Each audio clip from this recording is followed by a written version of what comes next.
11 ans que je suis membre dirigeant du Sporting Club Omnisport Mikichi et depuis notre élection au comité de direction de Mikichi Section Foot, mon comité et moi nous sommes toujours fixés cette ambition-là de remettre Mikichi sur le bon rail. Et voilà qu'aujourd'hui, avec l'effort consenti par tout un chacun de nous, et les résultats sont plus que satisfaisants puisque vous avez vu par vous-même le parcours qu'on a dû faire durant les 9 années écoulées jusqu'en 2020. Ça nous fait quand même plaisir puisque les résultats ne font qu'être plus positifs qu'avant. Oui, j'aimerais aussi en passant remercier aussi l'entente du football de Lubumbashi dirigée par l'honorable Pablo Ngwesh pour le travail abattu, à ce qu'il y ait une certaine constance tout au long de cette année et les années antérieures. En revenant encore sur ce que vous venez de dire par rapport à l'organisation, c'est vrai, à un certain moment, on a eu quelques difficultés administratives. Cela a été dû tout simplement à une organisation plus interne. Vous savez, quand vous vous engagez dans une compétition, il faut réunir presque tous les moyens et non pas arriver à la porte du président de l'entente et commencer un peu à plaidoyer. Donc pour nous, nous avions d'abord demandé une petite prorogation afin qu'on puisse organiser notre assemblée qu'on avait ratée par rapport aux autres sections. Vous savez très bien, Mikichi, c'est un club omnisport. Donc il y a la section foot, la section hand et cyclisme. Alors de deux sections, il fallait aussi qu'elles puissent terminer leur championnat. Voilà pourquoi on s'était retrouvé un peu en retard administrativement. Mais nous nous sommes saisis. C'est vrai, nous avons commencé pratiquement avec 5 journées de retard. Mais au finish, déjà dès la phase aller, on avait terminé toutes nos journées et on était déjà en tête. Donc cela nous a plus permis de revoir un peu les tirs et que dans l'avenir, on va s'y prendre un peu plus tôt. Grand travail, effectivement, il y a eu. Vous savez, j'ai dit souvent qu'on ne peut pas bâtir, qu'on n'avait pas bâti Rome en un jour. Donc le résultat d'aujourd'hui, c'est un travail vraiment intérieur. Dès qu'on avait pris, on a trouvé l'équipe avec quelques lacunes, surtout administratives, qui nous posaient souvent des problèmes. À chaque fois, on commençait les entraînements en retard. Alors, force de temps, on s'est jugé en disant qu'il faudrait qu'on commence un peu plus tôt nos assemblées, les tenir un peu plus tôt, commencer les entraînements un peu plus tôt et nous baser surtout sur nos équipes d'âge. Vous savez que Mikichi aujourd'hui, et je pense aussi qu'il est parmi les équipes où ils ont des équipes d'âge. Nous avons les minimes, les cadets et les juniors. Alors toutes ces formations-là doivent en principe suivre aussi ces cycles du football. Un cadet doit impérativement, à un certain âge, intégrer l'équipe junior. Et un junior, d'office, à un certain âge, doit intégrer l'équipe première. Voilà pourquoi nous nous étions dit qu'on reste avec nos jeunes, puisque nous encadrons nos jeunes, donnons aussi la chance à nos jeunes pour que Mikichi puisse aller de l'avant, qu'à chaque fois, à chaque reprise du championnat, on doit aller chercher de joueurs mercenaires qui, au finish, ne nous ont pas amené des bons résultats. Voilà pourquoi on s'est dit Mikichi reste une équipe de jeunes et pour les jeunes. Vous savez, c'est vraiment simple. Le football aujourd'hui nous demande à ce que, on soit en ordre administrativement. C'est vrai, vous avez évoqué le cas de perte de joueurs en cours de championnat.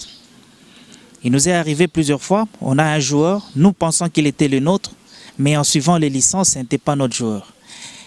Il y a des transferts, les joueurs arrivent à terme, ils doivent réintégrer leurs équipes. Alors, parmi tous ces faits, on s'était dit que non, il faudrait qu'un jour que cela puisse s'arrêter. Il faudrait qu'on puisse nous-mêmes commencer à produire nos jeunes afin que pareille situation ne nous arrive point. Chose que nous nous sommes tous battus et aujourd'hui, les résultats sont là. En plus de ça, je pourrais aussi ajouter, c'est peut-être un conseil que je donnerai aux autres dirigeants, c'est d'être toujours en ordre avec nos fédérations. Avoir toutes les licences, être en ordre, disons, avec l'instance sportive. Cela nous permet aussi de sauvegarder nos jeunes. Vous verrez qu'il y a un temps où tous les joueurs qui brillaient dans notre championnat, on les retrouvait dans d'autres championnats.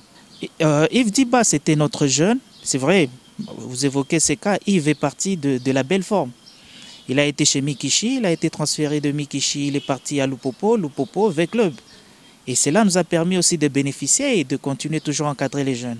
Mais il y a d'autres jeunes, aujourd'hui vous les encadrez, quelques temps après vous les retrouvez, ils sont peut-être en train de jouer, là je ne peux pas vous mentir, dans des championnats juste de nos voisins, les championnats zambiens. Il y a bon nombre de Congolais, en particulier les joueurs louchois, qui émigrent plus du côté de la Zambie. Alors si nous sommes en règle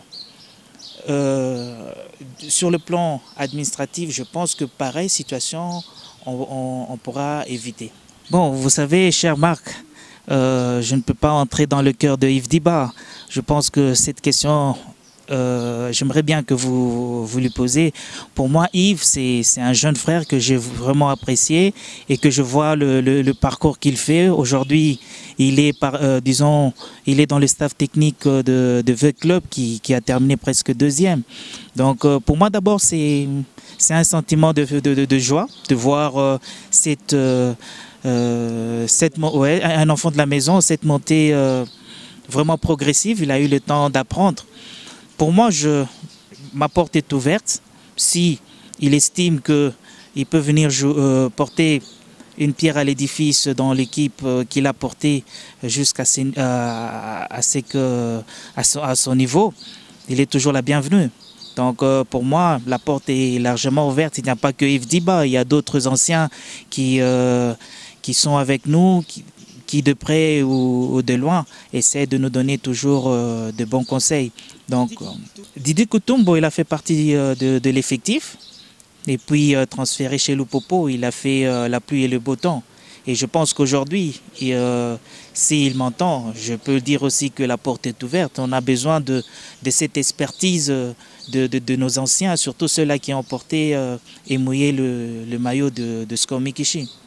Vous savez que le passé doit toujours continuer à nous apprendre. À l'époque où Mikishi a commencé et arrivé à jouer la Lina Foot et le championnat africain, c'était la détermination de nos aînés. Ils se sont investis corps et âme et ils croyaient à leurs rêves. Moi aussi, avec mon comité, je le répète toujours, nous croyons aussi à nos rêves. On s'était dit, il faudrait qu'un jour aussi, l'histoire de Mikishi, il ne faudrait pas être seulement figurant, vous êtes là et que vous n'apportez rien. Donc pour nous, on a puisé dans les ressources, on a plutôt dans le passé, et par le conseil de nos aînés, par leur stratégie. Et ils nous ont dit que dans le football, on peut y arriver. Donc pour moi, j'ai toujours resté ouvert. Je me dis toujours que j'apprends à chaque instant de ma vie, à chaque moment de la vie. Et que cela nous permet toujours assez qu'on puisse évoluer. Donc pour moi, je resterai fan du sport, du football surtout, étant donné que j'ai aussi pratiqué et joué dans cette équipe même de Mikishi. Non, bon, vous savez, dans le football, on apprend toujours. Et on doit accepter aussi surtout les remarques pour qu'on puisse bien avancer. Bon, ce qui est arrivé à nos amis du Lualaba, bon, il faudrait qu'ils puissent seulement l'accepter, puisque ça sera bien beau de faire des émissions, de faire des réclamations. Bon, ce qui est arrivé, bon, qu'on le prenne.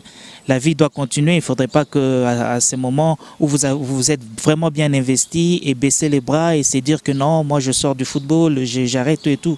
Par contre, ces moments ici doivent nous donner encore plus de punch afin qu'on puisse avancer. Nous aussi, avant qu'on arrive à remporter cette édition, on a eu aussi de coups bas. Mais cela ne nous a par contre pas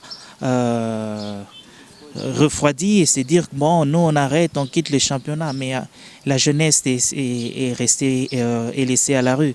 Donc pour moi, je trouve que la meilleure des stratégies à prendre, c'est d'abord de préparer notre jeunesse, de préparer notre équipe Et c'est une nouvelle aventure qui commence, donc on part sur une nouvelle philosophie.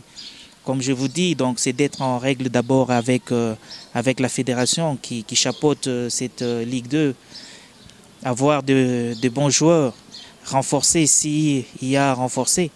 Donc pour moi, je préfère plutôt travailler avec des joueurs qui ont cette volonté d'aller plus loin et de répondre objectivement à quoi nous nous sommes déjà fixés.